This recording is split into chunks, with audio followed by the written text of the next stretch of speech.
Good evening, ladies and gentlemen. I am going to call the town of Morristown Selectboard meeting to order. It is 5:30, Monday, October 20th, 2025. Do we have any agenda changes or additions?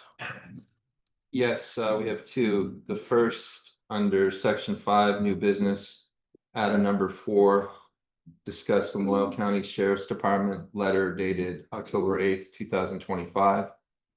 The second is to add an executive session in section 9, other business. Okay, thank you. Community comments. I'd open up the floor for community comments. Just remind you to please address your comments to issues that are not on the agenda. Go ahead. Thank you. I'm a Tom Cloutier resident. And I was here a couple of weeks ago wondering why it was taking so long to do a permit. It started in April. I found that out today. The process, those folks started in April. And we're standing here right now with still no decision made from the board, because you was the last people to handle this. I was at both appeal hearings. And I don't know how much more information you would need after those both hearings. And it appeared to me that the only grounds that this board stood on for the denial was not to set a precedent. That was September 16th. They are still waiting for an answer. This year's billing is done. There's thousands of dollars on lawyers spent for nothing. And it's up to you. It was in your lap over a month ago, and still no decision. So I asked the administration, what's the let up? I get a letter stating all the statutes, state, all the laws on what's going on. No reason given on why it's taken so long for a good family to build a good house in a good neighborhood. And still not hear a thing. Besides the cost on these good folks is costing us, the taxpayers, for legal fees. I want to know who the hell is in charge of this train wreck. That's all I have to say. I hope. Thank you. So as you know, Tom, in these meetings, I usually don't respond to community comments, but I will just simply say, I'll remind everyone that the hearing was closed a month ago. So we're not waiting for new information. We are simply waiting, and it's frustrating. It's frustrating for the applicants. I understand. Let me finish, Tom. And I've written them twice. And we're simply waiting for legal counsel to review the decision. I'm going to open it up to other people in the audience right now to speak on whatever they want to speak on, but that's, I don't want to get into a back and forth. I'm going to ask you to, We're waiting on the lawyer. That's my understanding. One. Anybody else would like to make a comment?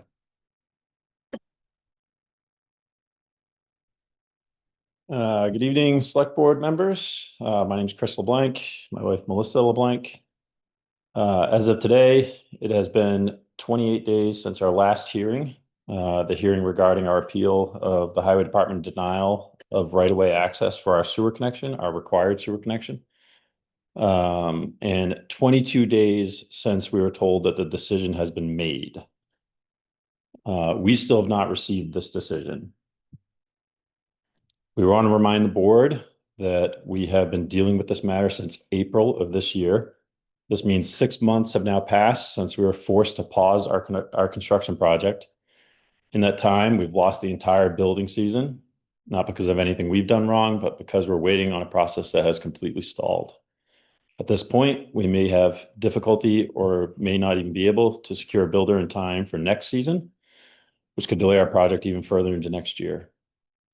We've been exceedingly patient through this process, giving the town every opportunity to complete its review properly and fairly. But at this point, it's very difficult for us to understand why this remains unresolved. From our perspective, there has been no sense of urgency to finish this matter, despite the significant personal and financial impact it has had on us. This delay has already cost us thousands of dollars in legal and engineering support, on top of the lost time and opportunity to move forward with our project. We are respectfully asking tonight for a specific date, a clear and firm date by which we will receive the written decision from the select board.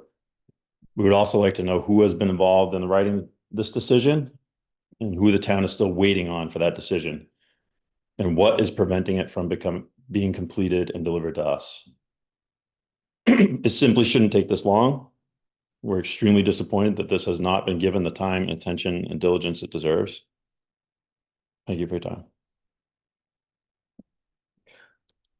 Chris, I want to thank you and Melissa for your patience, and I've written you now twice, and I know that sounds very hollow and shallow, and that's what I have for you.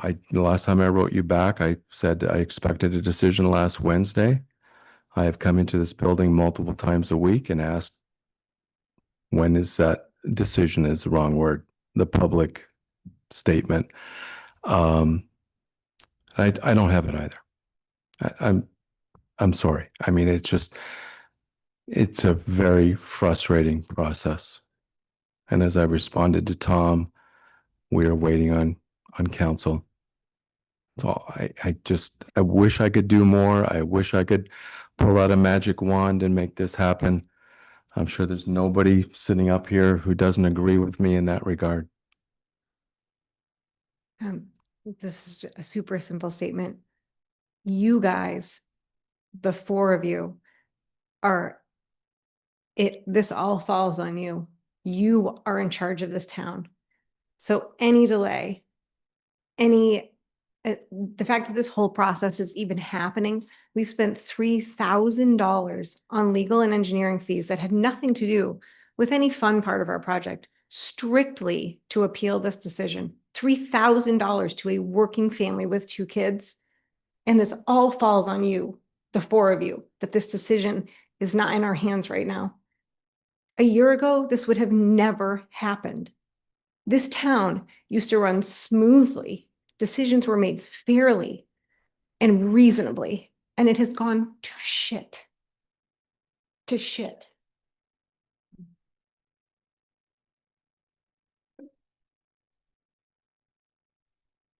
Anybody else who would like to comment?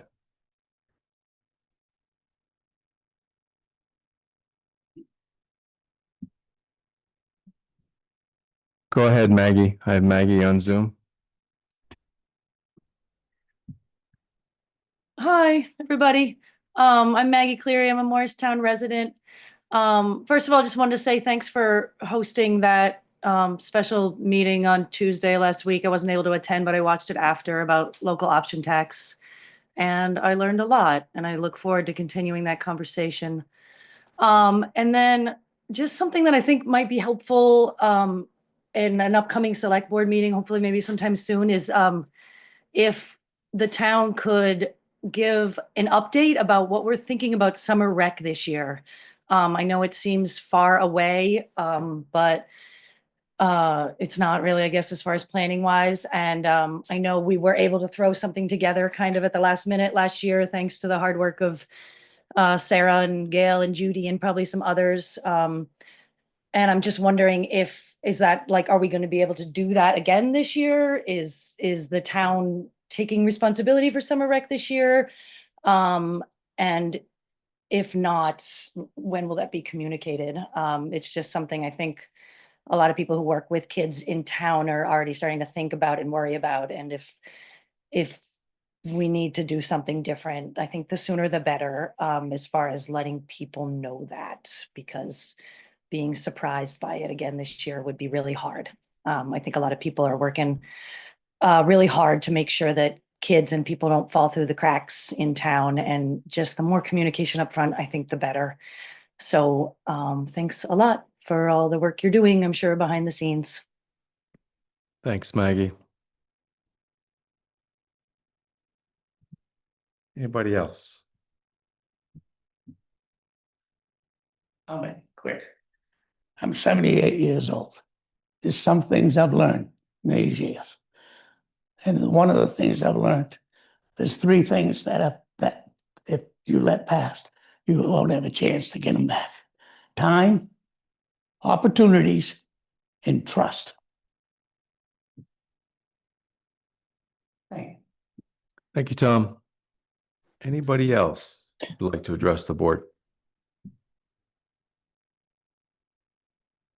Okay, I am going to move on then to section 4, approving the minutes. We have minutes from October 6th, 2025. Move to approve the select board meeting minutes of October 6th, 2025. I have a motion. Do I have a second?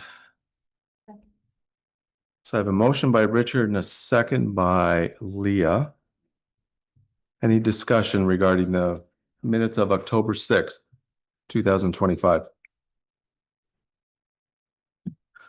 Okay, all those in favor of the minutes from October 6th, 2025, please say aye. Aye. That would be unanimous. We have minutes from October 7th, 2025. Move to approve the select board meeting minutes of October 7th, 2025. I have a motion. Do I have a second? Second. So motion by Richard, a second by George. Any discussion regarding the minutes? Okay, hearing none. All those in favor of the minutes from October 7th, 2025, please say aye. That would be unanimous as well. Okay, new business. Tasha Wallace is here from LCPC to talk to us about the future land use maps. Welcome, Tasha. Thank you very, yeah, the table is for you. Appreciate the table.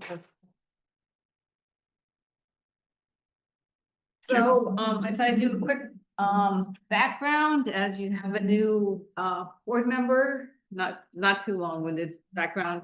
And also when I, complete the discussion about the maps, we should also talk about,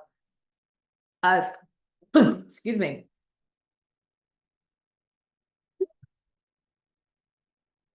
You okay? Yeah, what is it dry air in here?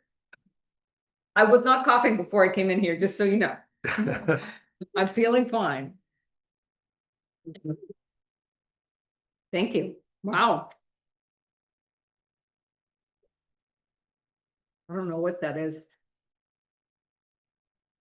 I'm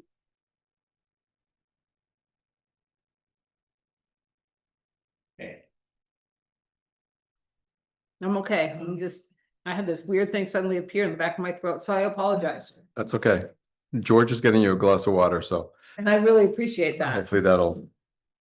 You don't want me, feeling up in the middle of this. So a reminder that, Thank you, George. thank you, George. I super appreciate that. I don't know what happened there.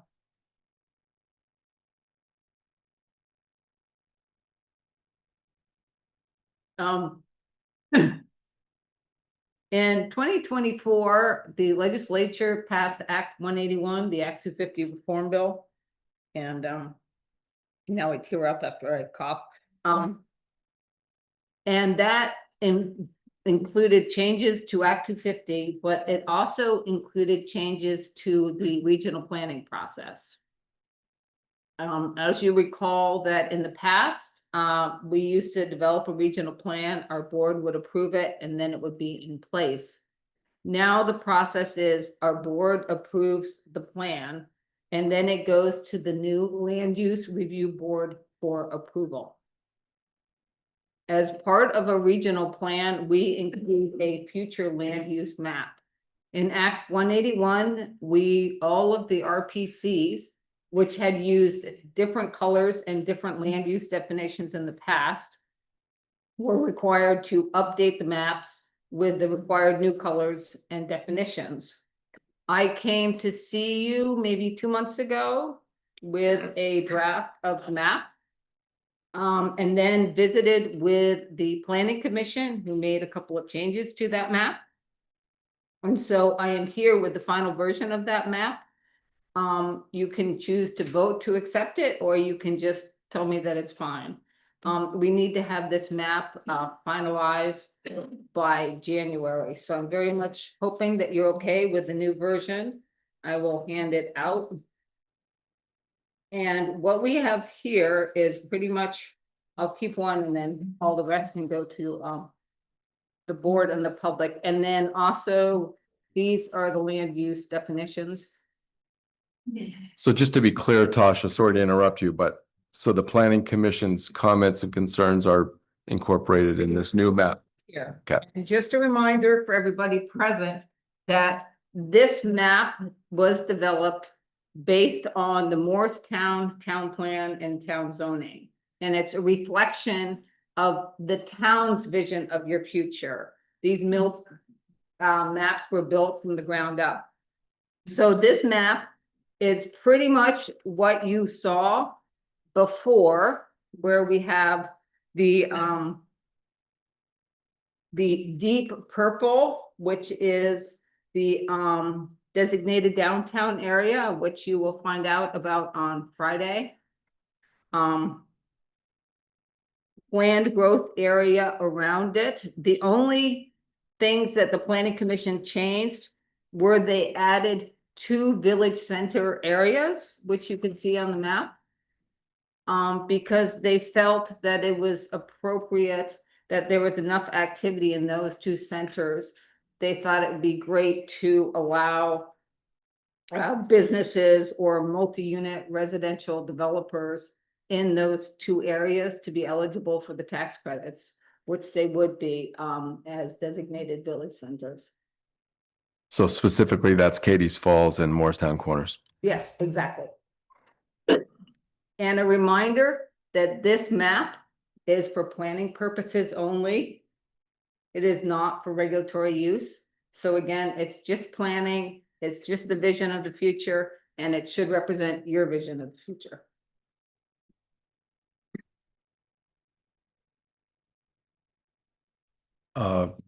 You've already answered my questions in regards to whether the Mhm. planning commission had seen the previous maps and whether you had changes incorporated in this, and you do. Questions from the board? Yeah, go ahead, George. Tasha, I'm trying to look at the area that where 12 and 15A merge. Where like Monument Square is and whatnot. Yes. Is the school land singled out in any way? Cause it's looks like if it's in the pink, it says village areas, which is true. It is It's in planned growth area. There are 2 different pinks. 2 different things. Yeah, I apologize, and these pinks are required by Okay, but you see that it's the lighter pink, and I believe that the school area is outside of the designated downtown. but it is labeled as planned growth. This pink. Yes, but keeping in mind that that is, the planned growth is an area. Now, that doesn't mean that you would plan to develop the school as anything other than a school, that individual properties within an area retain their own unique characteristics. When I was here previously, we talked about the cemetery. Mhm. You know, the cemetery is gonna be a cemetery regardless of what category it's in. Okay, thank you, that helps. Other questions? Can I just get clarification as to what the orange dot border? Sure, that it should be the border of the village area.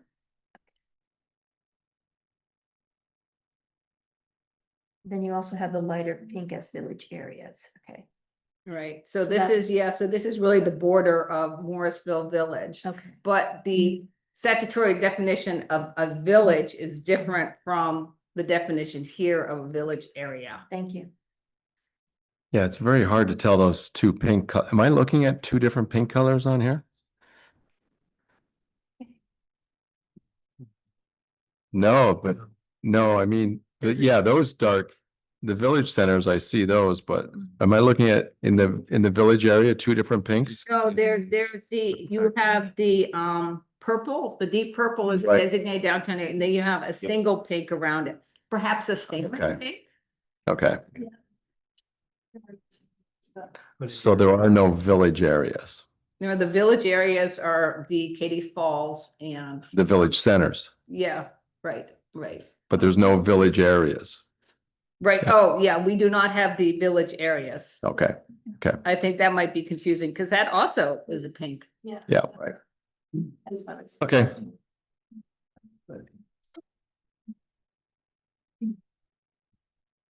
We've looked at these maps once. As Tasha said, you're kind of here as a FYI, but if the board should choose to take action, Yeah, you can just say you're fine with them, or you can take an actual vote. And a reminder that the maps can be changed in the future, but in order for us to move forward in the regional plan approval process, we really need to have a regional map by the end of December in order to meet all the deadlines. right? Okay, so what's the will of the board? Would the board like to make a motion?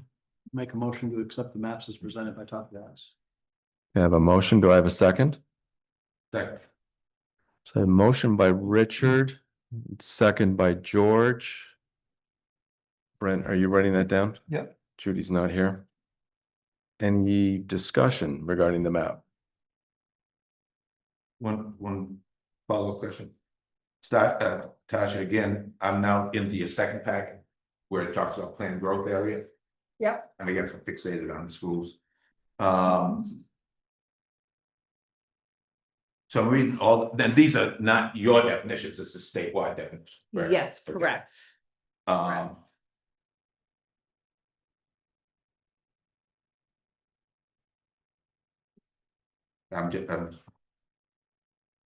It doesn't say anything inappropriate, it seems like it's vague when you talk about public land.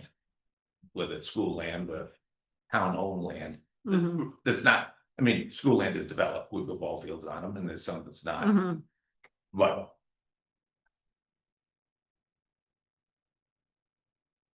I mean, planned growth is, as you said, the definition is somewhat loose, is what planned growth means. It's not housing, it's not Right, industrial, it's not residential, Right. it's business, Right. it's not any of those.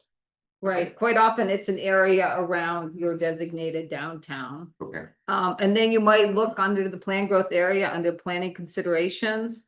Yep. Inclusion of the word generally means there may be areas that for mapping purpose make sense to include in this area, but might not fully meet all of the criteria. And so it really just seemed, discussing, and looking at your town plan, that it made sense to draw the line there. I mean, you could choose to do it differently, but, we discussed this with, Yep, and just this the is- boundaries for the this- planning commission as well. Yeah. Yeah. Yeah, okay, thank you. So I'm still looking at definitions. So I'm looking at enterprise and quickly reading and looking at, it's the light purple areas running up 100. And it just says under planning considerations, consider whether any extraction land areas should be included here. So generally, the enterprise areas would be, the gravel pits and the industrial parks that have been included there. So I don't know how this map is in conjunction with our town plan. Is that gravel pits and industrial parks, gravel pits or industrial parks? I see what you're saying, that gravel pits are all included, industrial parts are all included. The notion of having 2 in 1 has not been considered, but I think that, what we've got here is, reflects what you have in the town plan.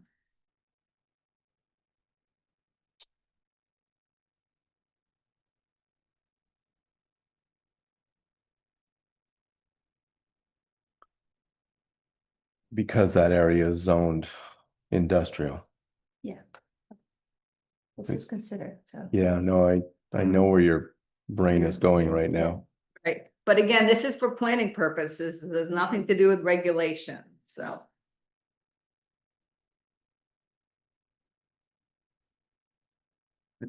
Other questions from the board? I think this one's, the the Southern Industrial Park, the one that we've had a lot of conversation about. I thought in the odd discussions, public discussions around the excavation part of that, that was called zone for light industrial. Am I got that right or wrong? You're referring to the existing industrial park or the proposed new one? Proposed one across from the airport. It is light industrial. But there's a question as to there's a legal question as to what qualifies as a quarry. Okay. Thank you. That's my understanding too. Our conversations always call that light industrial. In fact, many of the people that were here in opposition to that project called that light industrial. Or said that it was zoned that way. That's a zoning term. Yeah. We zoned it as Right. industrial. Yeah. As part of it, which is the town plan is a visionary document where the zoning is regulatory. Right. Right. And so that's why it's reflected as the lavender, I think, I've been calling it. So this is also not legal, it's more visionary. Yeah. Right. I do have a question for Tasha, if I may. Yeah, go ahead.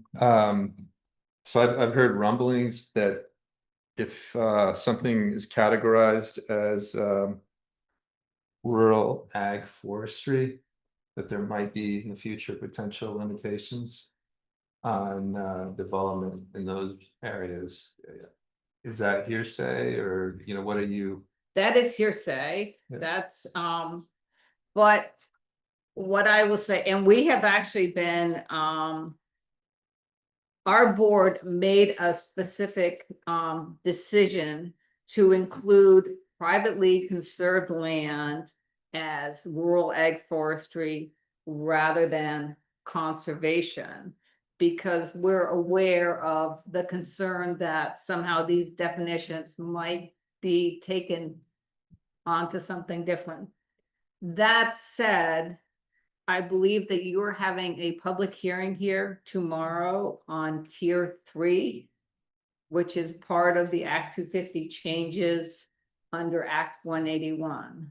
Our maps are different from that regulatory process, which identifies tier 3 in the road rule, identified areas where there will be additional Act 250 jurisdiction. That's not the purpose of our maps. Our maps are for planning purposes only. The only tiers that will be reflected on our maps are tier 1A and tier 1B. And I'm going to talk about tier 1B after we finish the discussion regarding the maps. Okay. Other questions regarding the map? Maybe a comment. I mean, the board took a fairly strong position around the extraction in the southern connector, in the southern industrial park. And in any way, does our potential approval of this put us in conflict with ourselves?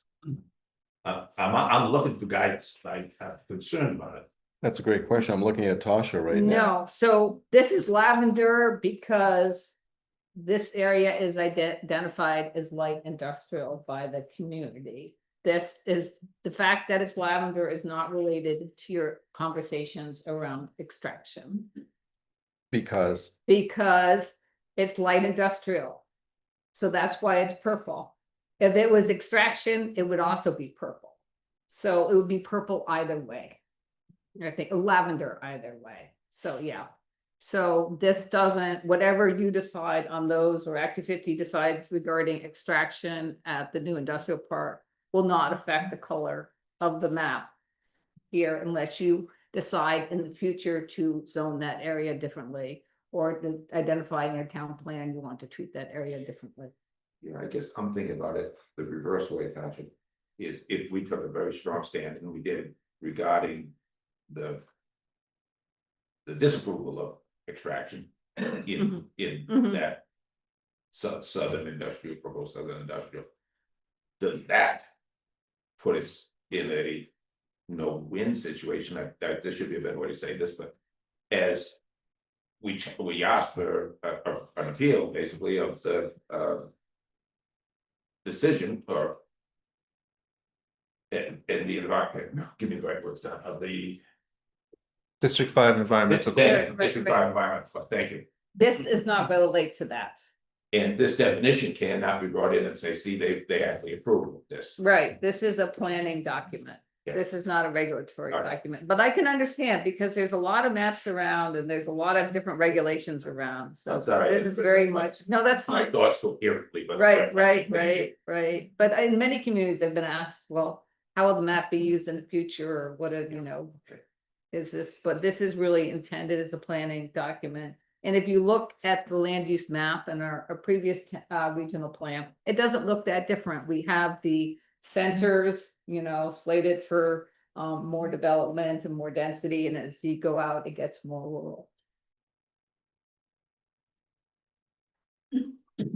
I mean, the statement in here does say, going back to these enterprise areas, these include industrial parks, as Tosh is saying, comma, areas of natural resource extraction, or other commercial uses that involve larger land areas. It's not an and, but Right, it could be clearer. right. I understand what you're saying, George, Yeah, but Yeah. I mean, we know what's in the town plan. The Yeah. town plan is not calling that area a gravel pit or a quarry.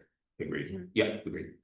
Right. But again, the town plan is a visionary document, not a regulatory. Agreed, Right. but I think Tasha this keeps is- saying that this map reflects the town plan, correct? Right, and I Not think the- the not the- confusion is that it just happens that industrial parks and gravel pits are in the same category. Right. The state just threw those together somehow, and we happen to be in the midst of a. Right, Yeah. exactly, yeah. That's exactly right. Yeah. So we're real sensitive. Okay, any other questions or comments? Okay, we do have a motion. Any other discussion? Okay, all those in favor of the motion as presented, please say aye. Aye. That would be unanimous. Now, go ahead. Okay, so, thank you for that. I've been to a lot of towns, a lot of planning commissions and that. So, there are very few communities in Lamoille County that would qualify for Tier 1B. Tier 1B would be a designated area within the community. The only areas in Morristown that would qualify are the planned growth areas, the designated downtown, and the designated village centers. And what Tier 1B would allow would be for housing development of less than 50 units on less than 10 acres to be exempt from Act 250. And Tier 1B is an opt-in. That means the town would need to choose that to pursue Tier 1B. And to qualify, you have to make the request. You have to have a duly adopted and approved plan. You have to have zoning and subdivision. I will send this form. I'm sorry, this is on my personal email because our server thing was a little chaotic. We didn't have any printing. And then there are various requirements for water supply and wastewater as well. You said less than 50 units on less than 10 acres, is that right? Or fewer units on less than 10 acres. Tier 1A has a broader Act 250 exclusion, but none of the communities in Lamoille meet the criteria. It's generally for cities and larger entities. I believe that Stowe is looking at the idea of Tier 1B. And they're the only other qualified community in Lamoille right now. In the future, Wolcott might qualify once they have their wastewater system in place. Is this only for new builds? Yeah, that, anything that has an Act 250 permit already or been to the process, that current permit is what stands. And that will continue. Small property that they want to expand, so that they weren't required to have 250 initially. But now. Build on that. That they have 5 units and they want to add 20 or something Yeah. on the property, I believe that would be exempt, yeah. So this would be kind of like the project up on Jersey Heights. The 2 large buildings. There's got to be 50 units in there. Oh, but that's over 50 units. Over Yeah. 50, yeah, this Yeah. would be 50 or under. Yeah, okay. And that's in the Katy Falls areas, Right. Morristown corner areas, as well as Yeah. downtown. Now, the statute is funny because even though you could decide to opt in or not, but even if you don't opt in, that we are required to present to the Land Use Review Board a map of what your tier 1B would look like in the future if you wanted to opt in. So Seth is meeting, from our staff, is meeting with the Planning Commission on November 11th to have that discussion. I would suggest that for, and we'll come back to you after he's been to the Planning Commission, but you just say that whatever eligible areas for the hypothetical tier 1B, just to give you flexibility in the future if you decide to opt in later. But we can have that later discussion. But I think it is important that this body have a discussion about whether or not you want to opt in to 1B. And you would need to make that decision prior to our submission to the Land Use Review Board in January for preliminary review.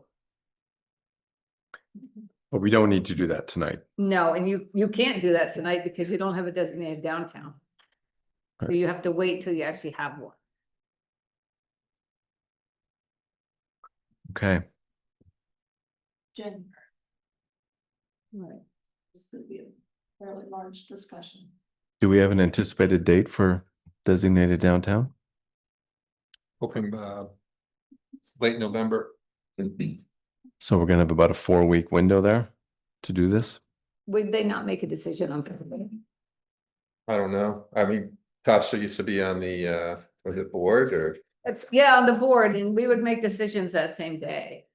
So I'll stand up and suggest they, you know, that they do that.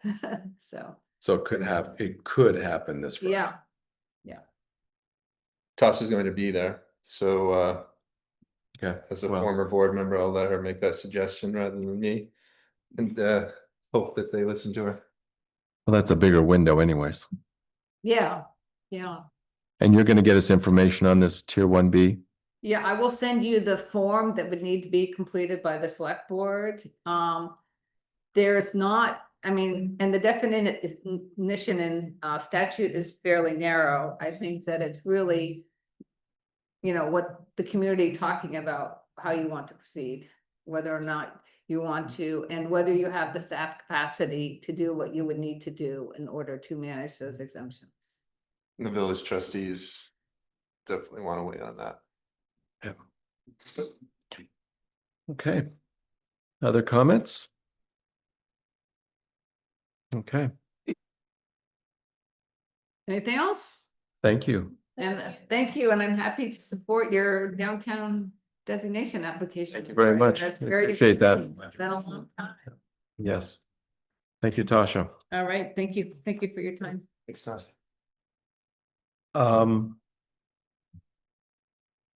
Number 2. Habitat for Humanity proposal. I don't see anybody in the room. Yeah, I was just looking for his cell phone number a couple of minutes ago. I don't have it. He forwarded materials for tonight's meeting, so A lot of materials. maybe leaf peepers got in the way. I don't know.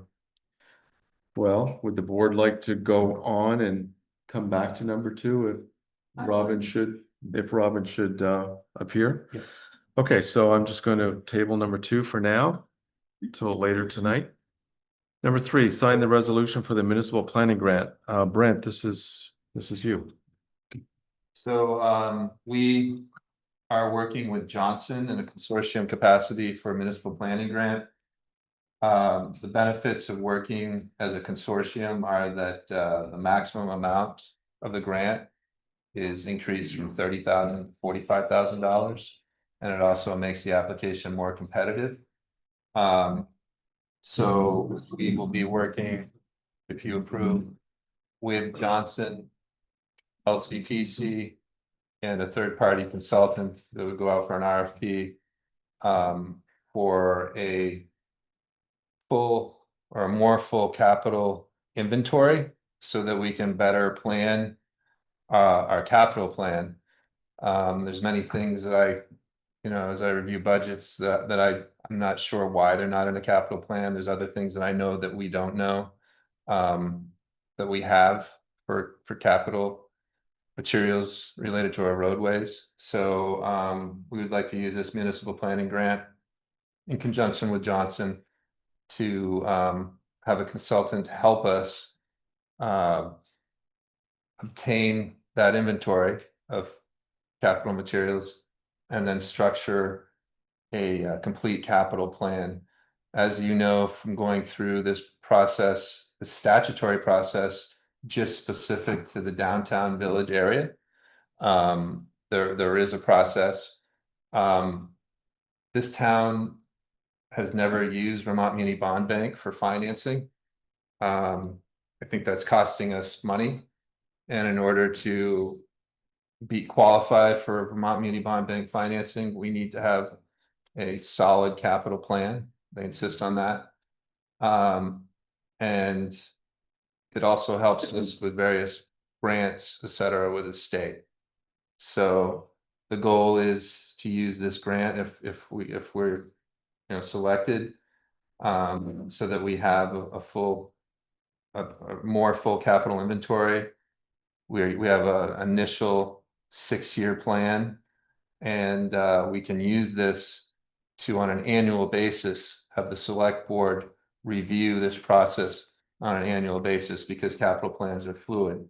For staff to do this would be a lot of hours. So if we can obtain this municipal planning grant, this will be a great benefit to the community for many, many reasons. It requires that a resolution be signed by the select board. The minimum matching amount is 10%. So if we were fortunate enough to obtain $45,000, we'd have to put in $4,500 of our own money. It does state in the application that if you put in more than the minimum match, that increases your competitiveness. So we can have further discussions after tonight about specific amounts, but tonight's resolution essentially authorizes certain individuals to act on behalf of the municipality. Johnson tonight has a select board meeting. They have the same resolution, and Morristown is taking on the responsibility of sort of managing this, submitting the application. We'll be working with LCPC to assist on some administrative items.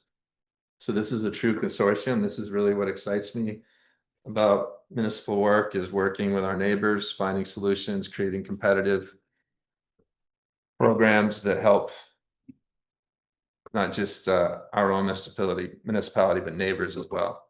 So there is a resolution here. Don, you can read it, or I can read it, but it is a required resolution. It also does need sign off by the planning commission chair. Tyler has reached out to Etienne to obtain his support. You'll see on this form that there's a space for his signature. It won't be obtained tonight. Hopefully it'll be obtained by the 28th. And the deadline for this municipal planning grant is November 2nd.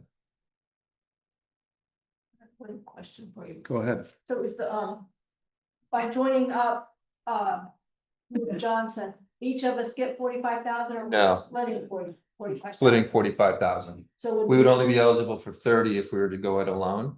And I know that we wouldn't be as competitive. So what's half of 45, so we're getting. 22 and a half. So we're getting, 22.5. so we're only, yeah, so we'll only get 22, Well, but if we, we'll if get we, if we win this grant, we're asking for max possible. They might come back to us and say, well, can you do it with a partial amount? And at that time, depending on the RFPs that we put out, we can respond. We don't want to put out RFPs before we submit the grant, and So is it fair to say, in your opinion, Brent, we've got a competitive edge if we go together with Johnson and try and do it alone? yeah, we have a competitive edge, and I've already got a proposal. One proposal, but we need to go out with a true RFP process to qualify. And so I think that we can have excellent capital inventory done and a capital plan done based upon the one quote that we received. So when would this be implemented? If we got this, would this happen this fiscal year, or is this for next fiscal year? It would be a combination of this fiscal year and next. Be throughout next 2026.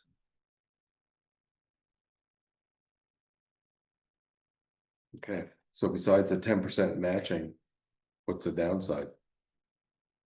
I don't think there's any downside here. The 10% matching, I think, is a deal. So I would say there's no downside. And if we did get the 45,000, we have the 4,500 to cover the matching? Yes. would Johnson kick in on that 4,500? They will, Because they're getting. but that's a minimum amount. So, you know, if we do win this grant, I do want to. Well, first of all, I want to suggest that we put in at least 15% or our share of 15%. Tonight I'll know from Johnson what their decision had been. But the resolution doesn't give a specific percentage amount. It just says that we will financially support.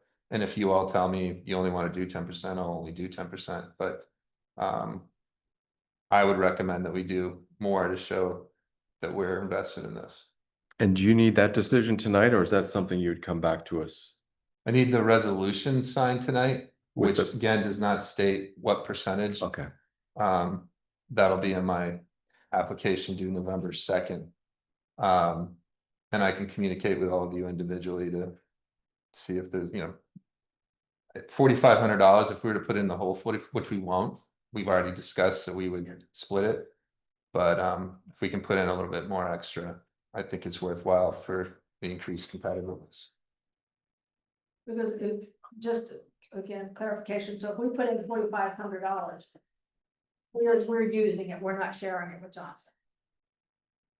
So We're sharing the grant, the grant, but not the 10% match. correct? We would not be paying for that.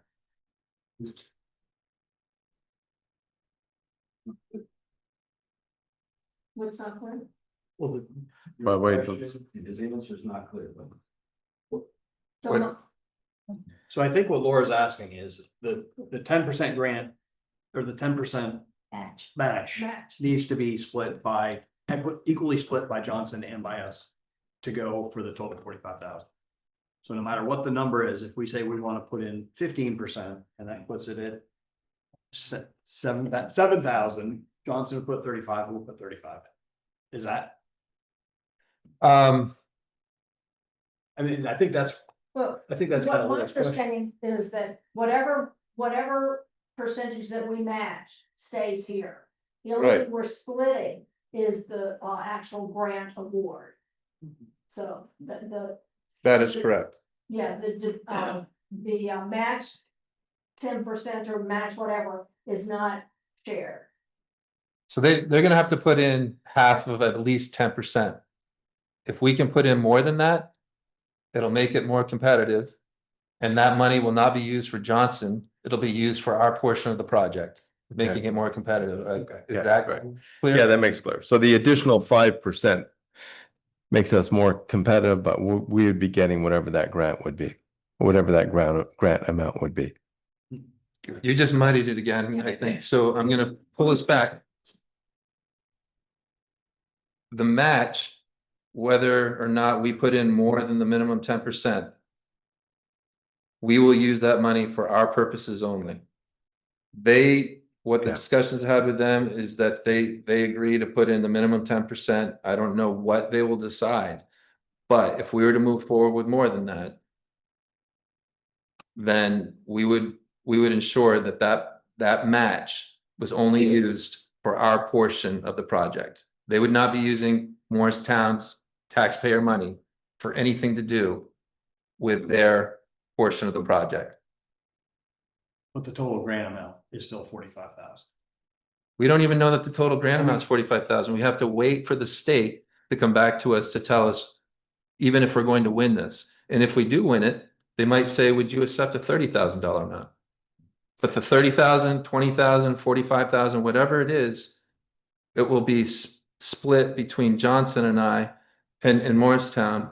And we will not be using any taxpayer money for Johnson. I can't tell you until we receive word back from the state if it's going to be the full 45,000, if it's going to be 30,000, 25,000. One more question, not just for my own. Does the match need to be secured prior to the filing the grant? This resolution, I think, Don, will you read the resolution so that? Sure.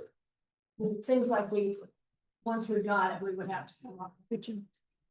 You all have it here.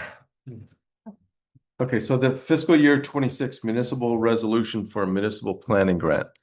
Whereas the municipality of blank, that would be Morristown, is applying, maybe Morristown / Johnson. Oh, there it is. Whereas the municipality of Morristown is applying for funding as provided for in the fiscal year 26 Budget Act and may receive an award of funds under said provisions. And whereas the Department of Housing and Community Development may offer a grant agreement to this municipality for said funding. And whereas the municipality is maintaining its efforts to provide local funds for municipal and regional planning purposes, or that the municipality has voted at an annual or special meeting to provide local funds for municipal and regional planning purposes. Now, therefore, be it resolved that the legislative body of this municipality enters into and agrees to the requirements and obligations of this grant program, including a commitment to match funds. That the Municipal Planning Commission recommends applying for said grant. Etienne Hancock, representing the Planning Commission. 3A, that Brent Raymond, Morristown Town Manager, who is either the Chief Executive Officer as defined by 10 VSA Section 383, Paragraph 8, or is a Select Board member, the Town Manager, the City Manager, or the Town Administrator, is hereby designated to serve as a municipal authorizing official for the grant electronic application and reporting system. I'm leaving out the parentheses. And to execute the grant agreement and other such documents as may be necessary to secure these funds. Alternate 3B, alternate authorizing official for redundancy, that Don McDowell, Select Board Chair, who is either the Chief Executive Officer as defined by 10 VSA Section 383, Paragraph 8, or a Select Board member, is the Town Manager, the City Manager, or the Town Administrator, is hereby designated to serve as the municipal authorizing official for the grant electronic application reporting system and to execute the grant agreement and other such documents as may be necessary to secure those funds. 3C, that Adele Taplin, Economic Community Development Director, is hereby designated as the grant administrator, the person with the overall administrative responsibility for the municipal planning grant program activities related to the application and any subsequent grant agreement provisions. Passed this 20th day of October 2025. And then we just have the five members of the Select Board listed here, waiting for their signatures. So there's no specific amount in the resolution. And we can be awarded this grant for up to $45,000. I'm not trying to not answer the question, but I can't answer for the state about what amount they may award us. So they may award us 35,000, may award us 30,000. They do, I still recommend, I would come to you all and I'd still recommend that we move forward with it because we need a capital inventory and we need a capital plan. And it'll be exceptional cost savings in the future, just if you look at our financing rates for our capital equipment and compare it to if we qualify for Vermont Mini Bond Bank bonds, which earlier this year was around 2.5%, compared to earlier this year, we're paying 5.4% for the most competitive commercial rate. So that is the bottom line. I mean, the state's willing, or the bank is willing to pay 90% of what it would take to put this capital plan together. We'd be paying the 10%, the matching funds. Minimum 10%. It's the settlement amount is at the discretion of the state. completely. Correct. Right. So I'm not able to answer that. I just know Yeah, we're able to move from 30,000 to 45,000 for max grant amount award, but they may not, Tasha's looking to be recognized on. They may not award us the full 45. And that's the only reason I'm hesitant to set a number. it's the need to be competitive so that we can, as highly competitive as we can be. To try to secure as much funding. And Do you want to come up to the microphone, please? Just for everyone online. Sorry, Tasha Walsh, I stuck around for this discussion. So, and just for clarification, the reason that Brent is saying that he's not sure how much will be awarded, with these grants, they pretty much have regional allocations. So the allocation for Lamoille County is 24,000 and change, and so often that's the cap for the county, but that said, quite often, regions don't use their full allocations, and then that money is put to, other counties. So you could get the 45, or you could get capped at 24, or you could not be awarded. There are a number of applications from the region, but that's why he keeps speaking to the uncertainty, because we just don't know how much money will be available for the county. Okay, thank you, Tasha. I think Brent has not emphasized enough the fact that the mini bond bank, this is a big gain for us to get to the mini bond bank. I mean, I know we've got an ambulance that's out on 5-year loan. We've just done 2 or 3 other pieces of equipment. We're basically talking about cutting the interest rate in about half. And I don't believe that we're gonna get out of this cycle of borrowing for 4 and 5 years at a time. Some fade out and others come in as new equipment needs to be purchased. We're not setting up enough of a reserve fund where we can buy them outright out of the reserve fund. So, and to get that, the mini bond bank needs a capital improvement plan. So we can either go out and pay for a capital improvement plan on our own, or we can try and work through a grant. That seems to me like a no-brainer for 10 or 15% share commitment. If we get it, fine. If we don't get it, we're no better off, but we still need to figure out how to get into the mini bond bank, frankly. This is the way to get into the mini bond bank. And we get a capital improvement plan so we can budget better down the road. This seems like it seems like a no-brainer, but all the questions that have been asked needed to be asked, because it needs to be clear what we're trying to do and why we want to do it. This to me is why we need to do this, is to get a plan, not have to pay much for it, frankly. 4,500, 7,000, whatever that magic number becomes that we share, our local share is, and then we can work with the mini bond bank and not have to go to competitive bidding. And they're obviously the better source to go for short-term money, 5 years or less. Thank you, George. Other questions, comments? I was still kind of hung up, and it was kind of muddy with the match piece, and I think we went around the long way to get there to know what we're after. But even if we only get approval for say 5,000 is our piece, we still need to move forward with this, no matter what the number is at the end of the day. And that's kind of where I was hung up, because it didn't really make sense to me, the match with Johnson, where how much they put in, but this we need to do this no matter what. Is what it is. 10%, so. Even if we get $5,000 for this, it's worth anything we put in, so we still have to pay for this. Yeah, and I think I've been clear, but I want to be clear that no taxpayer money from Morristown will be used to subsidize the work being done in Johnson.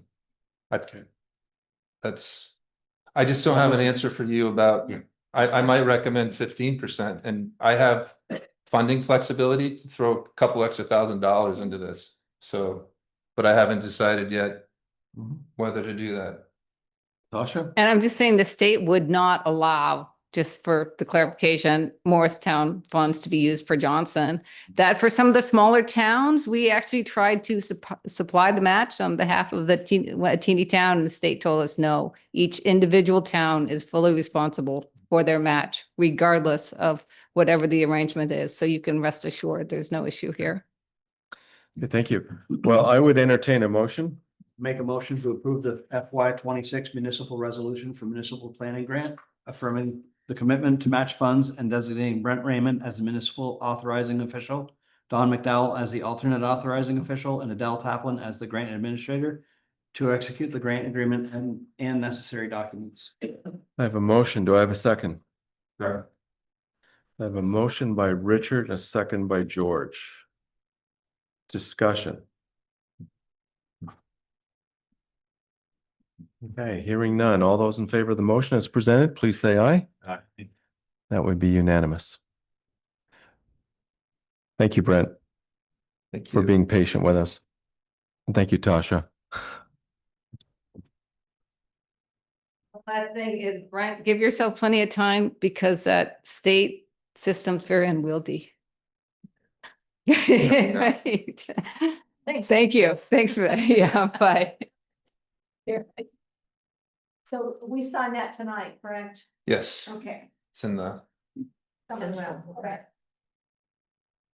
So I'm going to move on to Lamoille County Sheriff's Communication Advisory Board. I had a letter put in my box there last week, and I'll just read it. It's dated October 8th, 2025, and this is from the state of Vermont, Lamoille County Sheriff's Department. It says, greetings. On Thursday, October 30th, 2025, the Lamoille County Sheriff's Communications Advisory Board will meet at 6 o'clock at the Lamoille County Sheriff's Department in Hyde Park. The agenda includes 2026, 2027 budget discussions and approval, future governance structure of the advisory board, and operational technical updates. Traditionally, towns have appointed a select board member or their town manager as a board member. Please RSVP to Kara Gates, her emails here. Looking forward to seeing everyone. Thank you. So I added this to the agenda tonight because of this letter. And I know I've got lots on my plate. I know Brent's got lots on his plate. So I'm just want to ask if there's anybody on the board that might want to be our representative. Be willing to do that, Don. Okay. My guess, I have no idea how many meetings this is. I don't think it's a lot, but okay, that would be great, Richard. So I would entertain a motion then. I'll move. By the way, I didn't say this is signed by Roger Marcoux, our sheriff, Lamoille County Sheriff.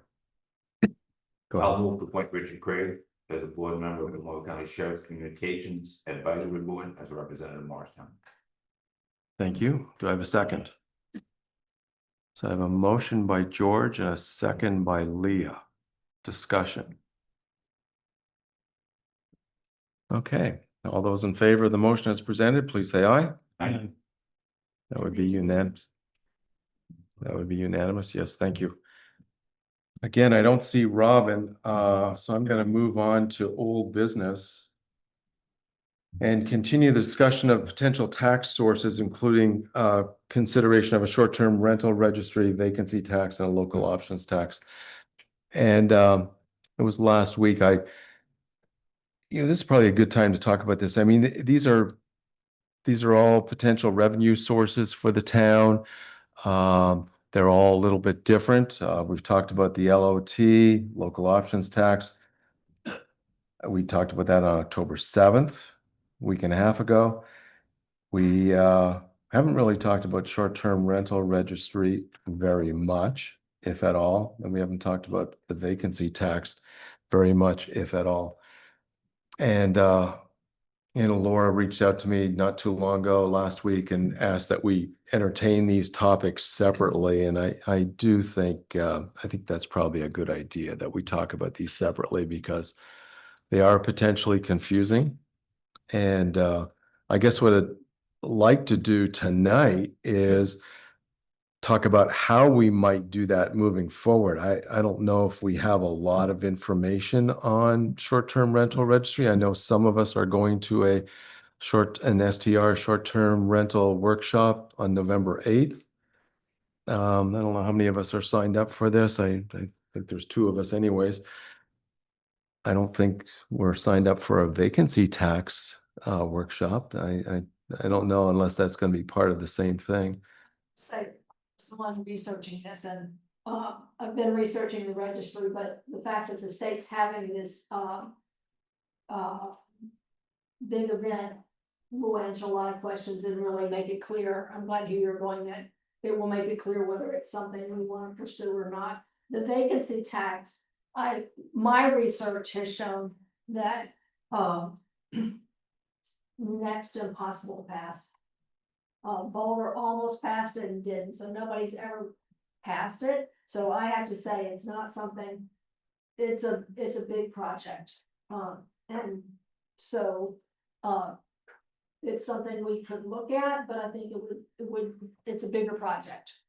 And I don't think there's any way we can begin to get all the research, because again, it's a highly controversial tax. And my understanding is, in the research I've done, is the developers hate it.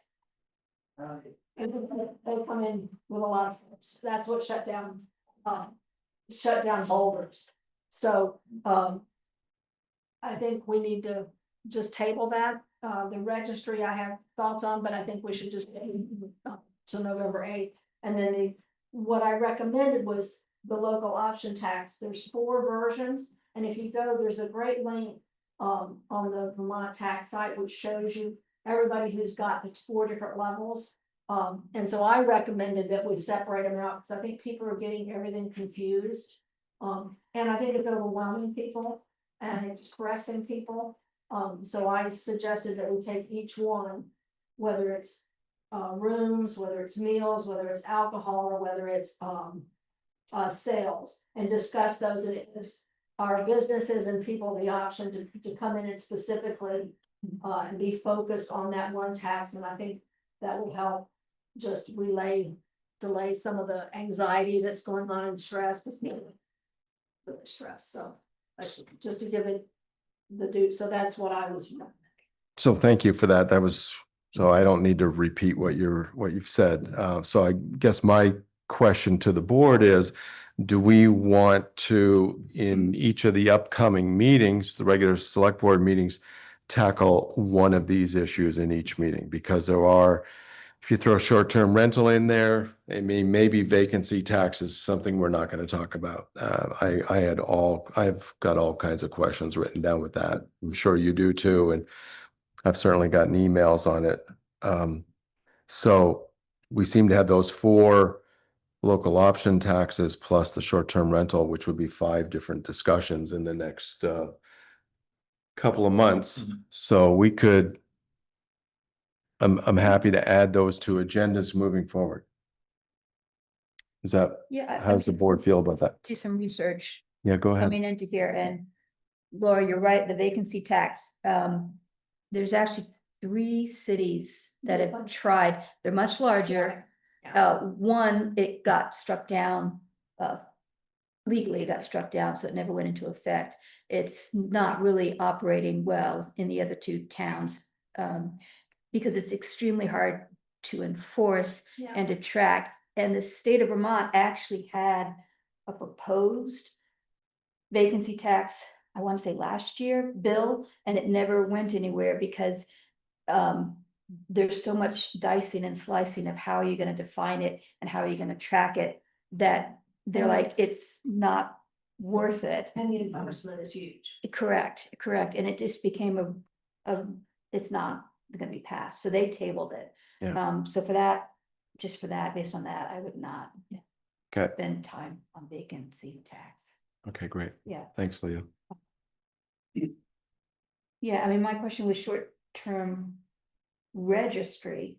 I think my question is, the short-term rentals are coming in under the local option tax, Could be. Under possibly rooms. under rooms. Yeah.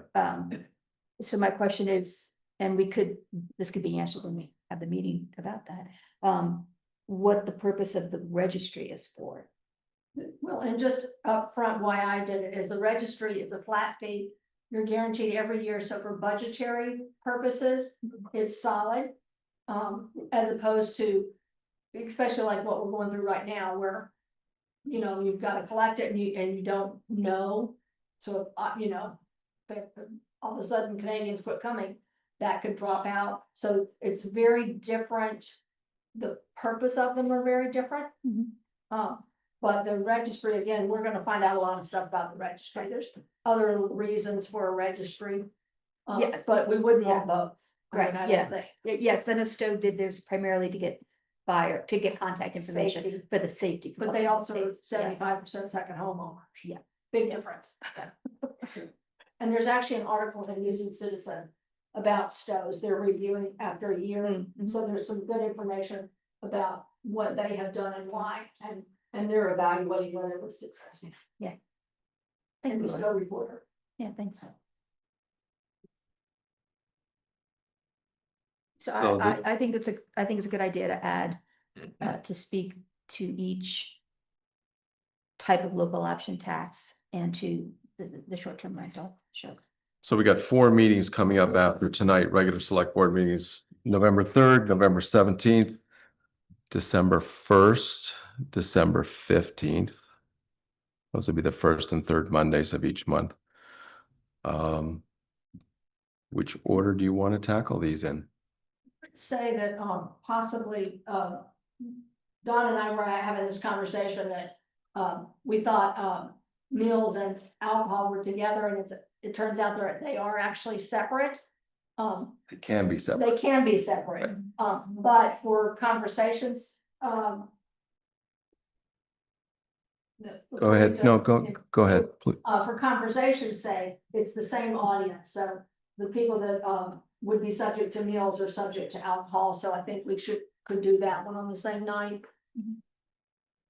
Okay, and we want to do short-term rental after the 8th for sure. So how about if we did LOT rooms on the 3rd? I think we have a category that we're missing as well, because my understanding is cannabis. Cannabis is under general sales. Is it? Yeah. Yeah, There is a category that we're missing. It's aviation jet fuel. And but didn't show up on my. I've checked with the state Department of Taxes and to make sure that I was reading the statute right. I actually checked with VLCT first and they were unclear by the language of the statute. So they advised me to reach out to the tax department and then let them know what the tax department informed them of. And that's, I think if we could capture aviation jet fuel at the Morristown Airport, that would be substantial revenue if they had a consistent fueler there. That's the question. I need to check in to see what the status is. I need to call the State Department of Transportation. But that's the only thing that I found wasn't captured. So I'm going to suggest November 3rd, LOT rooms. November 17th, follow that up with SDRs. Those two overlap, and that would be after the SDR conference as well. December 1st, LOT sales. December 15th, LOT meals and alcohol. So by December 15th, 6 weeks, 7 weeks, we can have those 4 big potential revenue areas at least discussed in the room. Do you want me to repeat those? Please. November 3rd, LOT rooms. November 17th, short-term rental registry. December 1st, LOT sales. And December 15th, LOT meals and alcohol. Okay, good.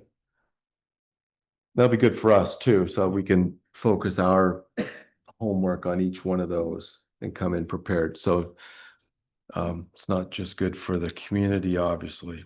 It's good for all of us. Okay, anything else at this point on this topic before I move on? Okay, I still don't see. Yeah, go ahead. Go ahead. We okay? Yeah, if you want to talk about, yeah. Yeah, I do. Yeah. And I probably will more. Tom Cludia. I'm gonna read this, so I stay calm and collected, and we're all civil. I don't believe this is the time to levy any form of tax on Morrison residents, especially not a local option tax. With prices of groceries, household items, and everyday necessities continue to rise, and with ongoing uncertainty in both the State House and the White House over education funding and other priorities, any additional tax would be counterproductive and harmful to individuals living in our community. And believe me, they are stressed. According to the 2024 census, the median household income in Morristown is $63,000. Remember, that's not each spouse's income. It's the total household income, regardless of how many children they have. Nearly 1/3 of households earn less than that amount. And over 11% of our residents live in poverty. These numbers tell the story. Many families are already overstressed and struggling to make ends meet.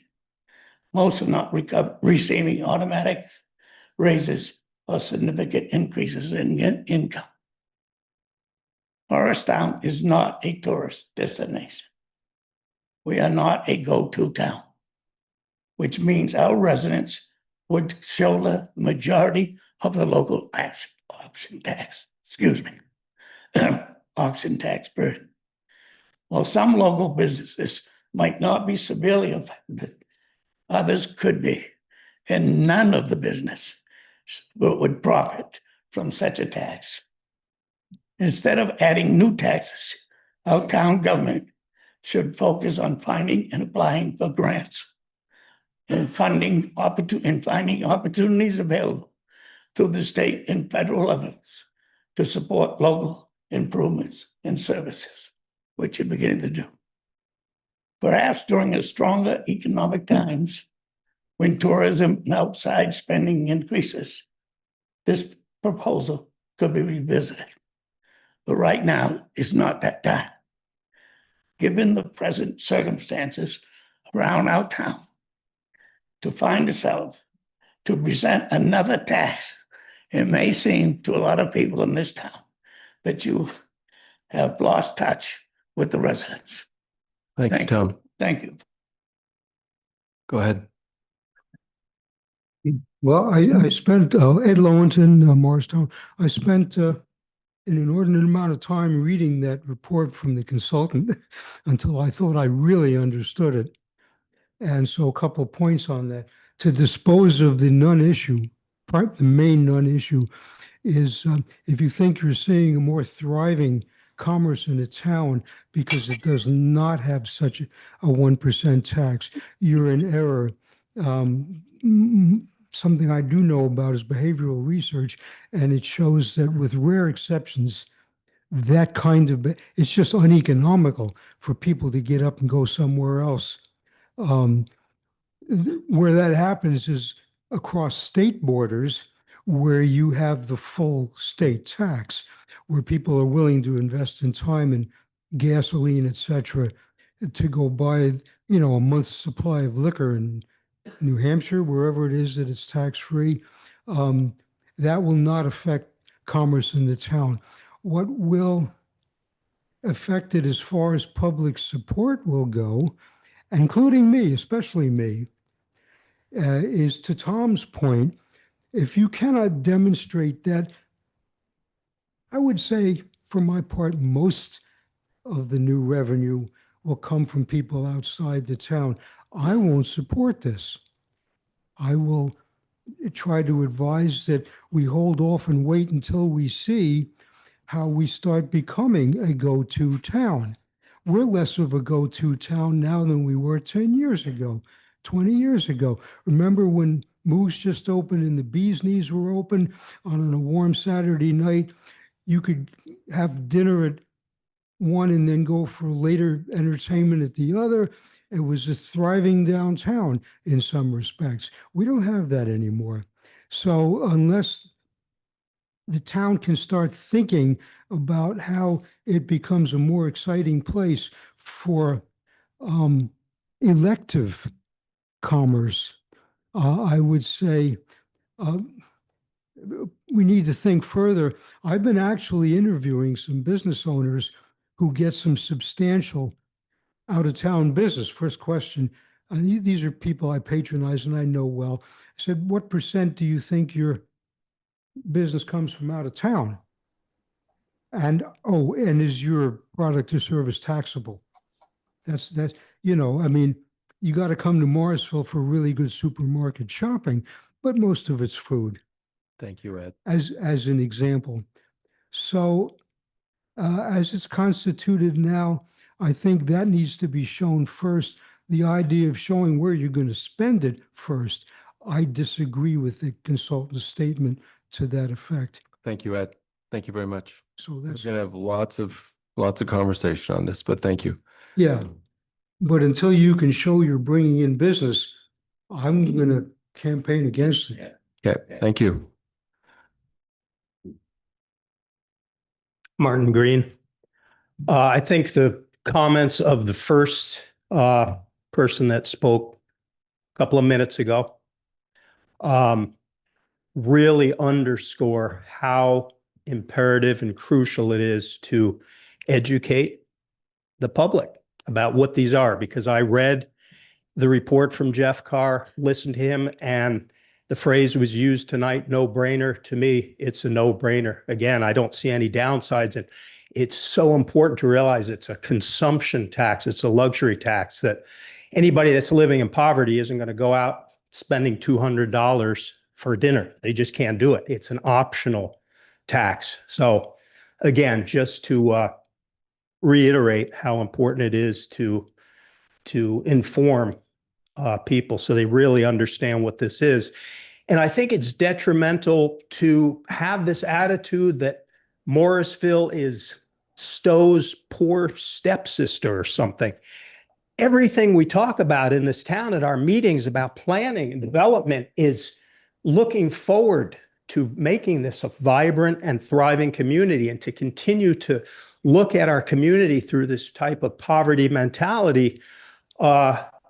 We're always going to be reacting. And I think we need to do things based looking forward with a vision of what our community can be, and have things in place in line with that. So I think it's important to be able to have that perspective on it. So thank you. Thank you, Martin.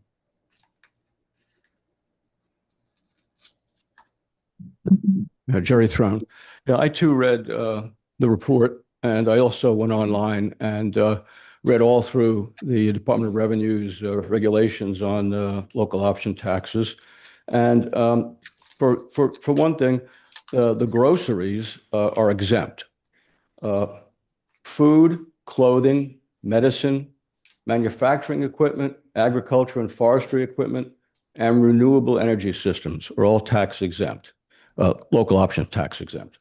So I don't see where people that are making $50,000 or $60,000 for a family are, and I agree with what Martin said, that they're going to go out and be harmed by this.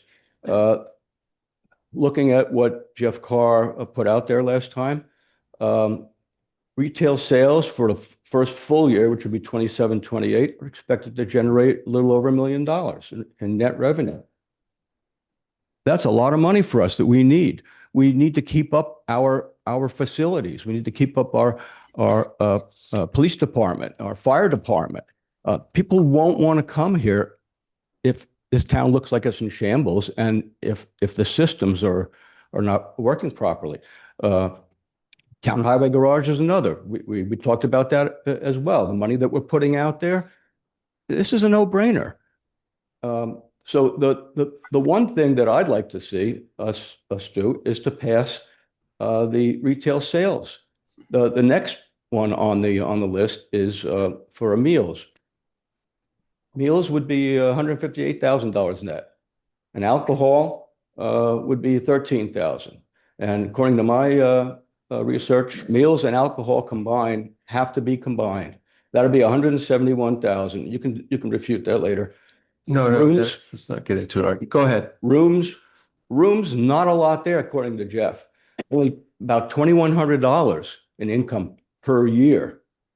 And then he has a category online sales, LOT. That figure would be $74,000. So 80% of what he's projecting is retail sales. 13.7 is meals and alcohol combined. Rooms are 0.2%. Online sales are 6%. We should concentrate on the area where we get the biggest bang for the buck. Thank you.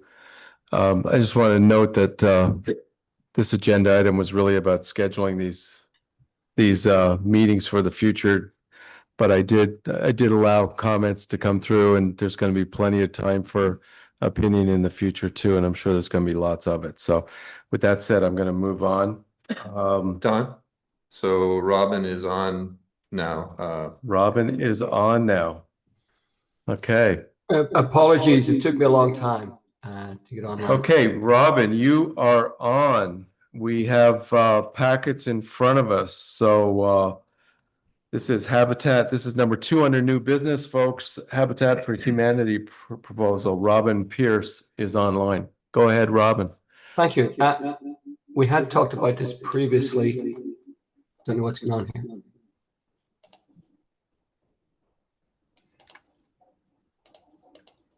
You're breaking up on us, Robin. Yeah, my internet's not very good.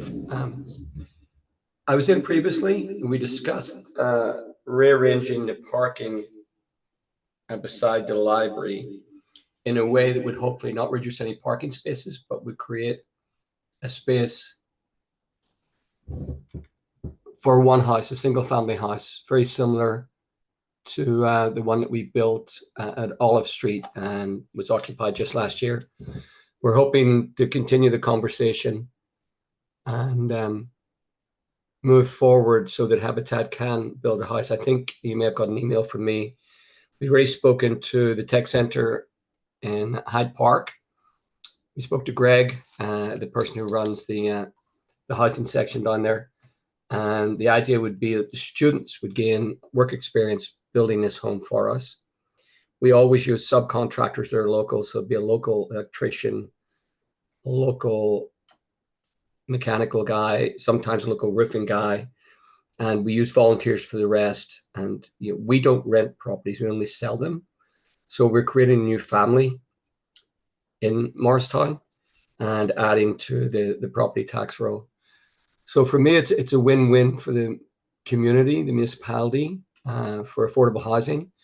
And I've been told by Champlain Housing Trust that no one can build an affordable house for the price that Green Mountain Habitat can. That's because we use a lot of volunteers. And it's really a wonderful experience. People make friends. Some people don't know how to repair their window, but they come and work for Habitat. And they learn a skill set that'll enable them to go home to their own house and fix their own window. So I do believe that Brett had an appraisal done for the property. It was a commercial appraisal, which we're looking for a single family home. The last I read your regulations, you need 2,000 square feet on a site to build a single family home. Our single family homes are 1,300 square feet, so it would fit on a 2,000 square foot lot. So we're hoping to try and move forward from where we were at the last conversation and get into discussion with the municipality on what way would be best for the municipality and for Green Mountain Habitat for Humanity to build an affordable home on this property. Hopefully you got all of that. Yeah, I think I got most of that. You broke up a little bit on us, but Sorry. so at this, what you're looking for the town to do is to convey the property to Habitat for Humanity. Is that correct? Well, that would be the first option. We sell our properties for exactly what they cost us, not a penny more. So the more we pay for a lot, the more expensive the home would be. We're not opposed to paying something to the municipality. We're just hoping that it can be at a reasonable rate so that we can keep the houses affordable. Do you have a proposal for us? We do not have a proposal. When I went in the last time, my idea was we would create a better layout for the parking lot, get a piece of land that at the moment is really not used at all. It's above the last parking spaces. It really has no value, and increasing the size of that very slightly. Generally, we don't like to pay any more than $50,000 per lot. If we pay any more than $50,000 per lot, then the home cannot be affordable. The last time we sold a 3-bedroom, 1.5 bathroom home, we sold it for $239,000. So this particular lot, I'm sure the other board members have visited there as well. It's a very small lot, surprisingly small lot. Have you?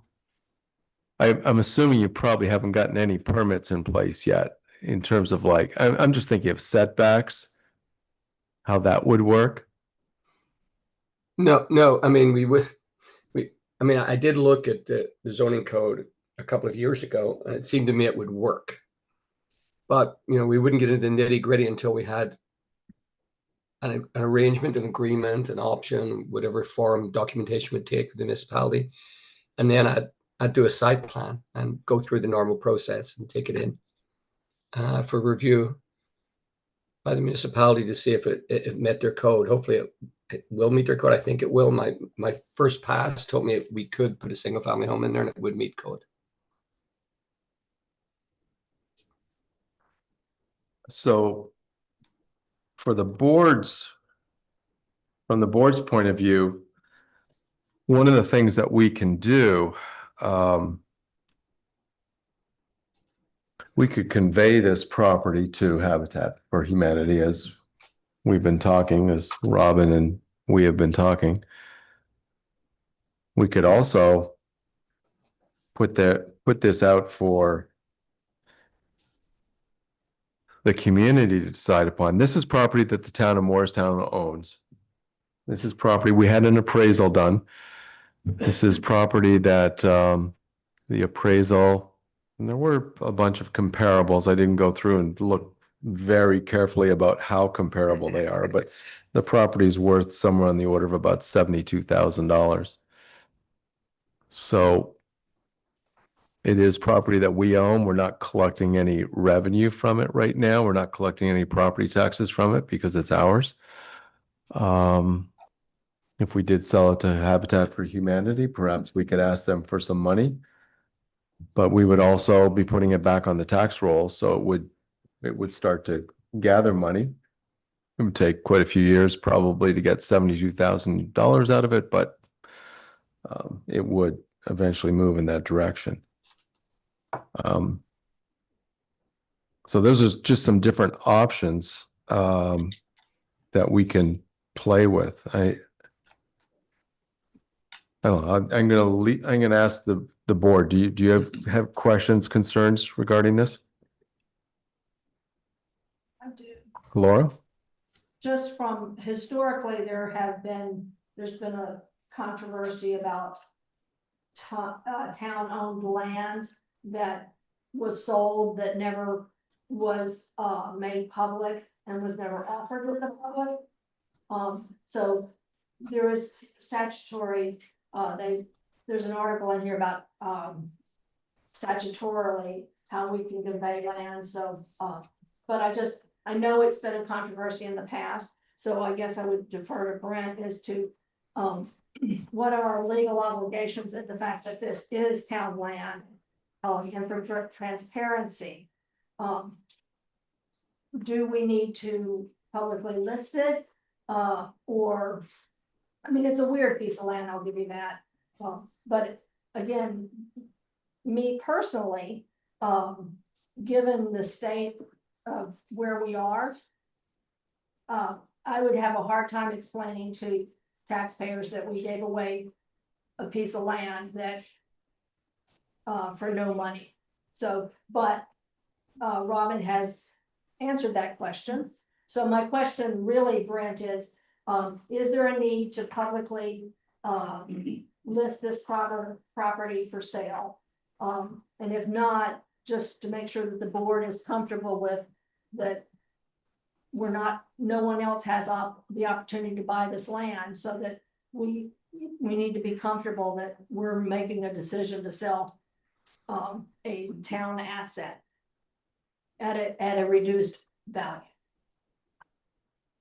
So there's no need for the select board to put this property on the market to convey it. The statute, I wanted to be able to refer to it directly, but I can paraphrase. The statute is the select board can vote to convey this land, and then there's a public notice process where the public has a certain amount of time. And if 5% of the voters challenge that, then there's a process.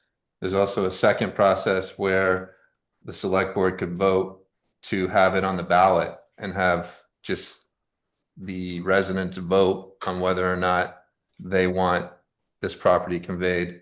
Because it's a housing project, it also qualifies, and this is the part where I want to thank you. It also qualifies, I listed subsections A and B. The select board can just, convey it, and then there's a 30-day notice and public notice process. And if a petition is signed by 5% of the legal voters of the municipality objecting to proposed conveyance, the legislative body shall cause a question of whether municipality shall convey the real estate to be considered a special annual meeting. So that's one option. Second option is you just directly go to annual a special or annual meeting, and then the residents vote. But there's a section of the statute that says, notwithstanding the provisions of subsections A and B of this section, the legislative body of a town or village may authorize the conveyance of municipal real estate if the conveyance is directly related, and there's multiple, involves real estate used for housing or urban renewal projects under chapter 113 of this title. So the select board has three options. I've been here for approximately 18 months now, and I do hear a lot of feedback from certain residents that they're worried about backroom deals, et cetera. So I've been very conscious of that and tried to have as much public discussion items, for the select board. And so if you were to ask my opinion for that reason, I know Robin might not want to hear this, and I apologize, Robin, because I believe that Green Mountain Habitat for Humanity does amazing work. But if you're worried about public perception of some backroom deal going on with Vermont Habitat for Humanity, then put it in front of the voters directly, allow democracy to proceed directly. That's my own opinion. You all, the select board, can decide amongst these options. Yeah, I will say, I can go back to my boss and say, look, it's 72,000. I mean, part of his thought process is the lot didn't exist and doesn't exist at the moment until Habitat came in with the idea. So we've added value by bringing in the idea. And, we do work with municipalities. I mean, I've nothing against nonprofit or for-profit developers. It's their business. But we can't really compete in the open real estate market with for profit developers, because their goal is to make money. Our goal is to hopefully break even. Sometimes we don't even break even. And you know, the 72,000 assessment, if we paid 50, then that's 22 below the 50. It's not quite as long to get to the 22, especially if you see the property taxes that are going to come in. I can go back and say, look, Morristown have an appraisal of 72,000, and it would make more sense to them if they got to 72,000. So, I mean, and my original idea was we were going to pay to close off the entrance to the parking area and create a new entrance to the parking area, which there's value in that too. But if the difference between us building an affordable house in Morristown is $22,000, we try and find a way to come up with the $22,000. We can't get enough land. We've committed to building 10 to 12 homes a year as opposed to 3 to 4. We have a process in the pipeline that includes students from Morristown who would be working on the project at the tech center. It will be a house for a family from Morristown. It won't be a house for a family from anywhere else. All of those things, there's no guarantee of if it goes on the open market. So we're bringing more than just money to the table. We're bringing guarantees and our reputation. And our homes, according to Efficiency Vermont, are the most efficient homes that they test. We will be working with Efficiency Vermont 3.0, which means triple glazed windows and all sorts of other high-end insulation values that go into our homes and very rarely any others below $1 million. So I know several of us visited the house that you built on Olive Street, and there's no doubt it was a very nice home for a family. And, you know, that is the other side of the coin. We can sit here and talk about the fact that we own this property for approximately $72,000, or the town owns this property. But as you said, Robin, I don't think anyone's beating down the doors to buy this property. I don't think anyone's approached the town. And you folks do some great affordable housing work. And if we can make one more home affordable, and by the way, it remains affordable for a long period of time, if I'm not perpetually affordable. So it's not just the first owner. Yeah. It stays affordable for a long period of time. So these are all great benefits in the long run. And you know, it wouldn't be the first time we've worked with the municipality. We're working with, and I've said this for Swanton at the moment, and we're going to be building 8 homes there on a piece of property owned by Swanton, and we went through a request for proposal there, and we were chosen. And obviously, I can't tell you how much we are going to pay for each lot, but it wouldn't be higher than what we normally like to pay to keep homes affordable. And we're also working with the town of Heinsberg, and what the select board did there was give us money towards each home that we're building. A very different process, but we bought a lot there that we got working with the Heinsberg Affordable Housing Committee, and we bought it off a resident for less than it would probably have gone for in the open market because they knew it was for affordable housing. Yeah, go ahead, Laura. And no one's come after this lot because no one knows it's there. This lot was actually found by the former zoning person at the request of the acting person. So it also raises the question, how many other mystery lots are there out there? But that being said, it is a weird lot, let's face it. And you know, we lose a lot of time, I think, chasing some, 22,000 basically. And I think there's a safety net in here, and the fact that, and getting the word out that, that if you aren't happy about it, you can get a petition and 5% of the vote would stop it. So that gives us, we're not doing it without the consent of the people. And I don't think we should wait for a vote. It's too long for these guys. And I think we just need to make it clear that here's our plan. Here's the here's how you go forward if you're not happy with it, so. And if they have an opportunity to voice their objection to it, so. I always wished it would be a duplex, but we've been through that, Robin. Well, it could be a duplex, but you'd lose 4 parking spaces. I mean, the lot really doesn't exist until we rearrange the park and ride. Then it becomes a lot it's not quite big enough to do anything with at the minute, I don't think. But we had looked at it in the past, and it's probably about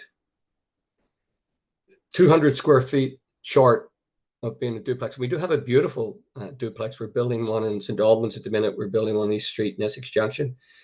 And they're really nice houses. They're so nice. There's no issue with losing parking spots in the, I don't think there is. I think it's already been we've already addressed that. Yeah. In fact, they're talking about adding 4 spots. Right.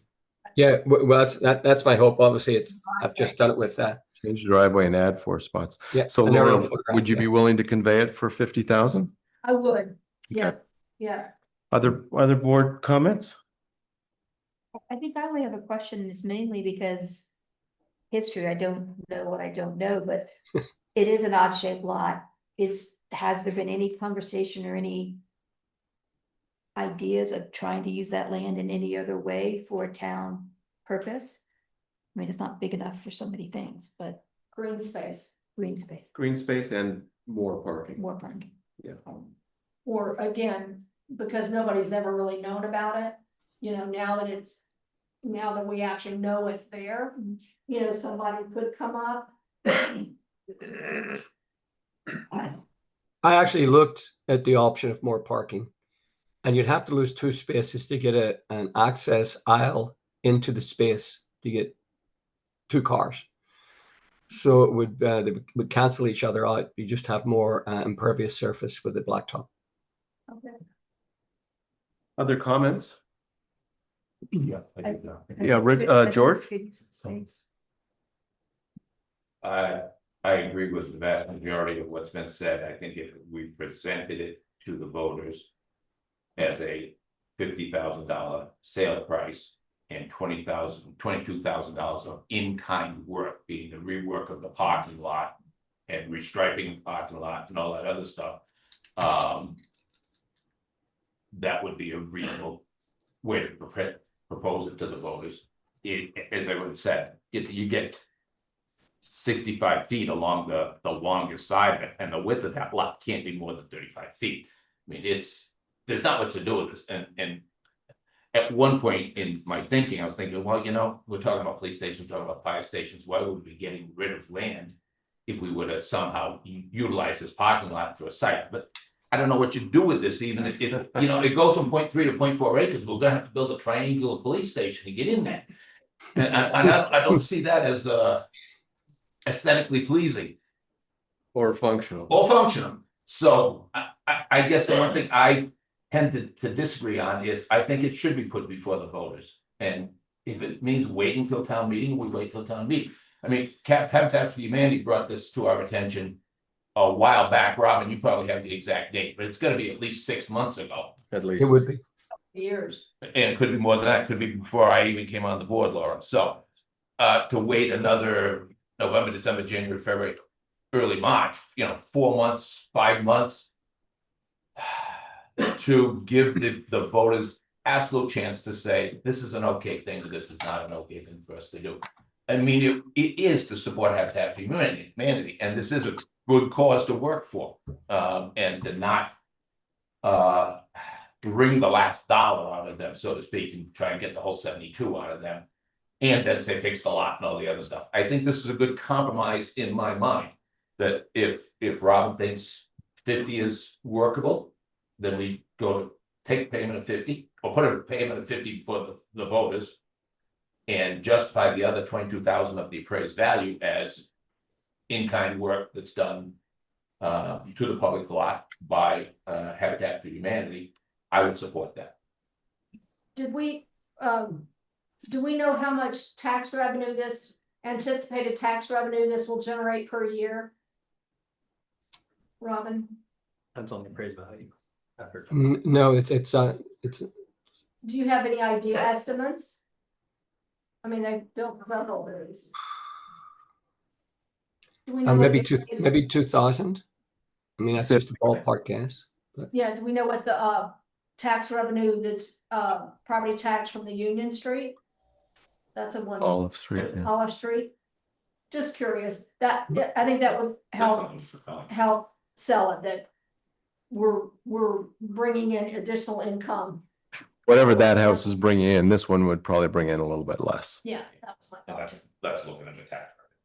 So, Robin, do you know what Olive Street brings in? I do not. As I said, we've sold it, so we don't get the property tax bill or anything anymore. That goes to the property owner. bottom line is it will generate revenue down the road. So it sounds to me like we like the idea of either conveying this property or putting it in front of the voters for them to decide. Other comments? I would say, I kind of agree with the conveyance, because the voters would have an opportunity to have a say at the end of the day. And I would like to say that it's been a while, I don't know what the exact date is, but this presentation came before the board. So if there's any interest in it, if there's anyone out there that had interest in it and they were paying attention, they would have made an offer by now, or they would have come to us with some sort of an offer. But the fact that we're just sitting there and not generating any type of revenue, tax revenue on this, I think my position is that if we can get $50,000 and present it to the voters, I think that's how we should proceed. This has started. 50,000 and yearly income. Well, yes. Property yes, tax. Yes, property tax. So this started 2 years ago when this property was found, just for timeline, so that's how long. Right. So it's been, people have known about it for 2 years. That's. Judy? So while I was just sitting there, I just pulled up the website and looked at online mapping. The house on Olive Street is valued at 321,000 something. Taxes are $5,700 Wow. a year. Okay. Combined taxes, Judy. Julian time. Okay.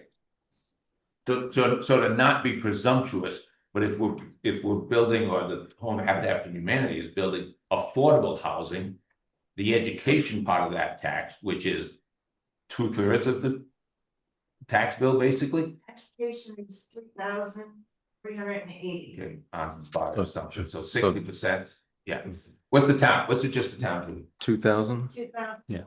Okay, my point, thank you, my point was gonna be, these people should qualify, certainly whoever the owners are, for income sensitivity under the education format, unless they change that, but as it stands right now. So they are not gonna come, they'll have to come up with the 5,500, but there's gonna be a prepay from the state for the education side of a significant amount. So I think we should just focus on the town tax. Not the education tax. There will be an education tax, that's for certain, but it's not gonna be 5,500 total. They're gonna get the bill for 5,500 less a big write-off for the education part, for income sensitivity. So if we can bring in 2,200 a year, I mean, it helps. It's not the biggest amount of money in the world, but on the other hand, we're using the property effectively. Habitat for Humanity is doing that. We're providing a home, an affordable home through Habitat for Humanity. And we're upping the rate, and we're not giving it away. And I think those would be the three things that people would want to know. Right. We're giving them, I think, a decent deal, but on the other hand, they're going to give us work in time. I don't see a problem with any of that. If the voters can say no, and that's what it is, but I think that's a reasonable proposal to put before voters.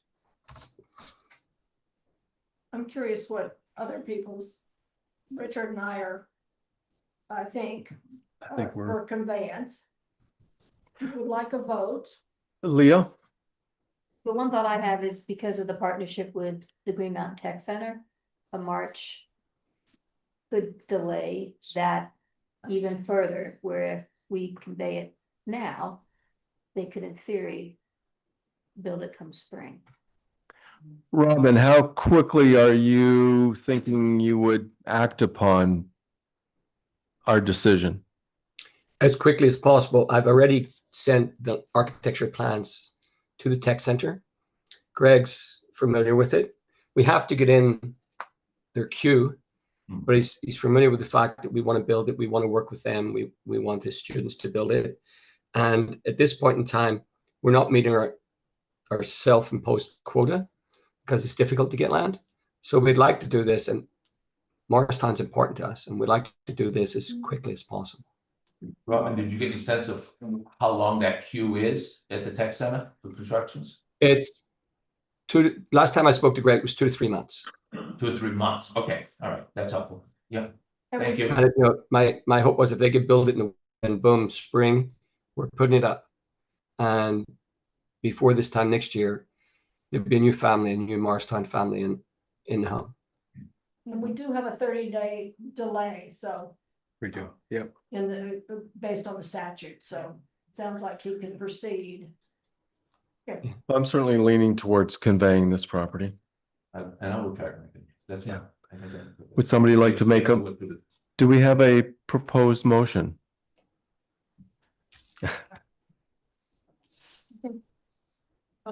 Okay.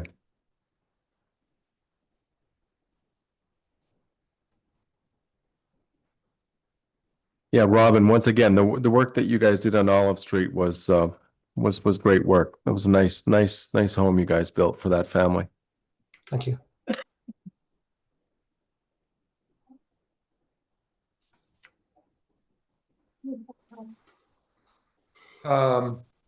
This references a deed. We don't have a deed. We would also want to ensure that, you know, if there's any, you know, this has to go through permitting. We'd want to make sure that motion had language addressing, you know, should the property, well, I think Robin would want this, you know, that should the property not be buildable, I mean, it's assumed that it is, some sort of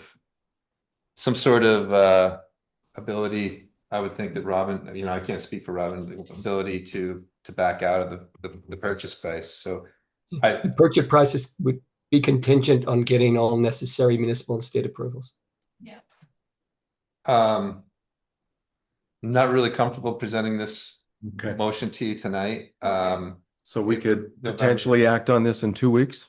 Yes, and continue to communicate with Robin to nail down some more specifics. You have a very tight motion. Okay. And then, Okay, yeah. Robin, are you okay with that? Absolutely. Okay. So I think what we'll do is we'll table this for tonight and come back and revisit this in 2 weeks. Or at our next select board meeting. Thank you very much. And I'd also like to thank Judy for helping me get online tonight. And Yeah. I'm waiting for a long time. Robin, can you be here at that next select board meeting? I will be here at the next meeting, absolutely. Okay, great. Okay. Okay, with that said, then I'm going to move on unless there's any other discussion. Thank you very much. Okay, Night. so I'm going to move on to approve the warrants. Make a motion to approve the warrants? I have a motion. Do I have a second? Second. So I have a motion by Richard and a second by George to approve the warrants. Do I have any discussion? Hearing none, all those in favor of approving the warrants, please say aye. Aye. And that would be unanimous. Upcoming schedule, we've been talking about this multiple times, but our next regular select board meetings will be November 3rd, Monday, and November 17th, which is also Monday. Thank you, folks, for coming. We are, I think, about to enter executive session. I move that the select board find that premature general public knowledge regarding legal matters would clearly place the town at a substantial disadvantage by disclosing information related to a probable litigation. I have a motion. Do I have a second? Second. Motion by Richard, second by George. Discussion. All those in favor of the motion as presented, please say aye. Aye. I move that the select board enter into executive session to discuss legal matters under the provisions of Title I, Section 313, Alpha 1 Echo of the Vermont statutes. I have a motion by Richard. Do I have a second? Second. Motion by Richard, second by George. Discussion. All those in favor of the motion as presented, please say aye. Aye. That would be unanimous. We are in executive session. I thought there was something called other business.